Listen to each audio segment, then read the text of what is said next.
Hare Krishna. Spirituality is not about suppressing grief, it is about transcending grief.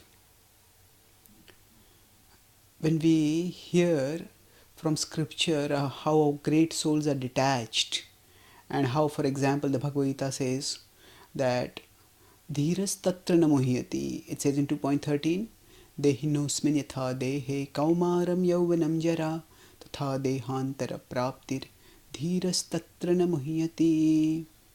That the body changes, just as the body changes in this life from boyhood to youth to old age, similarly at death, one goes from this body to another body. Tha dehantara praptir, and dhiras tatra namuhyati, and a wise person, a sober person, is not bewildered by such a change. Now this declaration of the Gita may make us think that to be spiritually advanced, we should not express any grief at the death of a loved one. We should become unemotional, stoic, and completely bereft of emotion, completely unemotional. And sometimes because of this notion, in order to be spiritually advanced or in order to appear spiritually advanced, we may suppress grief. Now if we suppress grief, grief doesn't go away. Actually, that grief stays inside, festers inside, and later on expresses itself in ugly ways. So, does spirituality require us to suppress grief? No, not at all. If we look at the example of the original student of the Bhagavad-gita, that is Arjuna, he lost several of his sons during the Kurukshetra war. His first son, Iravan, he lost to the Rakshasa Alambusha, who after Iravan was his son through a Naga queen, and when he lost him, he was hurt, he was distressed. And later on the 13th day, when he lost Abhimanyu, his very dear son through Subhadra, Arjuna was devastated. He broke down and cried fervently. In the Mahabharata, there are pages and pages of the description of Arjuna's grief. Now, Krishna did not tell Arjuna over there, hey, Arjuna, you have forgotten the Bhagavad-gita. What are you doing here? Don't be sentimental. No, Krishna was by Arjuna's side, consoling him, supporting him, and helping him to regain his composure. Not by any philosophical or self-righteousness, but by his gentleness and sensitiveness, and his encouragement and his kindness, just by being there as a shoulder on which Arjuna could cry. So Krishna does not ask for or approve a heartless state, emotionless state of stone-like existence in the name of spiritual realization.